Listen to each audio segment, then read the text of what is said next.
بعض لوگ وضو کر کے فوراً مسجد میں داخل ہوتے ہیں جس سے پانی کے قطرے مسجد کے فرش پر ٹپکتے ہیں.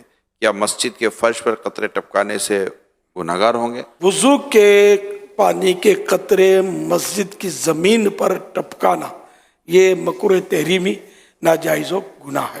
کوئی نماز پڑھ رہا ہو اور اس کی ٹوپی گر جائے، کیا اس کے سر پر رکھ سکتے ہیں؟ نہیں رکھ سکتے، اس کی نماز میں توجہ بٹے گی. امام کی سورہ فاتحہ ختم ہونے کے بعد مقتدی کیا آخر میں آمین کہیں گے؟ جی ہاں، آمین کہیں گے مگر آہستہ. آہستہ قرات والی نماز میں کیا مقتدی تلاوت کرے گا؟ نہیں کرے گا.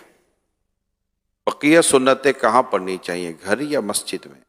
گھر بھی پڑھ سکتا ہے، لیکن اب آج کل ماحول ایسا کہ اگر گھر میں پڑھنے جائے گا تو لوگ سمجھیں گے یہ سنتیں نہیں پڑھتا، اس لیے مسجد میں پڑھی جائے. جماعت کی رکعت حاصل کرنے کے لیے مسجد میں بھاگ سکتے ہیں؟ نہیں، مسجد میں دوڑنا منع ہے. مسجد میں جماعت سے نماز پڑھنا ضروری ہے؟ جی ہاں، مسجد میں نماز با جماعت پڑھنا جبکہ کوئی شرعی مجبوری نہیں تو واجب ہے. لوگ نماز پڑھ رہے ہوں تو نماز کے فوراً بعد پیچھے کی طرف جانے سے گناہ ملے گا؟ اگر لوگوں کو پریشانی ہوتی ہے، جیسے کہ لوگ پیچھے نماز پڑھ رہے ہیں تو وہ جان پہ کھڑا ہو گیا اس کے، اور پھر چہرہ کر کے کھڑا ہوا نمازی کے آگے، تو یہ چہرہ کرنے والا گناہ گار ہے.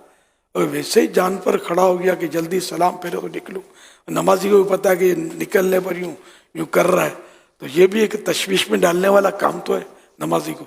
تو نارمل ہو کر پیٹھ کر کے نمازی کی طرف بیٹھ جائے، چہرہ کر کے نہ بیٹھے. تو نکلنا ہی کیا ضروری ہے؟ پتہ نہیں کیوں لوگوں کو چین نہیں پڑتا.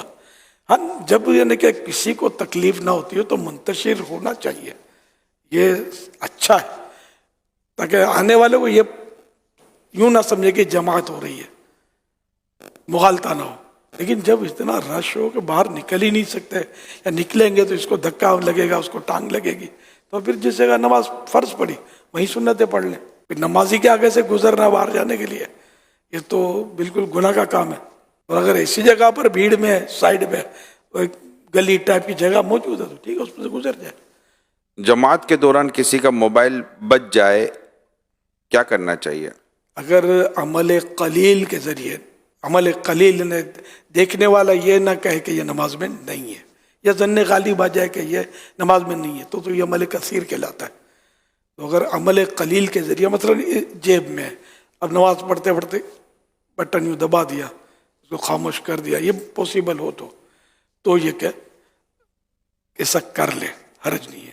سائیڈ کی جیب میں ہو تو؟ سائیڈ کی جیب میں ہو تو زیادہ تر نہیں ہوتا. رکوع سے اٹھے سمع اللہ لمن حمدہ یوں تو بات ہے، لیکن یہ ہے بہت مشکل. یعنی کوئی بھی عمل قلیل کے ذریعے یہ؟ جی ہاں، عمل قلیل کے عمل ذریعے، تھوڑا عمل، کثیر من زیادہ عمل. زیادہ عمل یعنی عمل کثیر کی تعریف یہ ہے کہ دیکھنے والا یہ کہے کہ یہ نماز میں نہیں ہے، یا اس کو ظن غالب خیال جم جائے کہ یار نماز میں لگتا نہیں ہے یہ، جس سے آپ بھلے ایک ہاتھ سے کریں، یوں کر کے یوں بند کریں، دیکھنے والا یہی سمجھے گا یہ نماز میں نہیں ہے، تو پھر نماز ٹوٹ گئی. اگر عمل قلیل کے ذریعے بند نہ ہو سکے اور آواز ایسی ہو کہ سب کو ڈسٹرب کر رہی ہے، ہاں تو نماز توڑنی پڑے گی، عمل کثیر کے ذریعے بھی کرنا پڑے گا.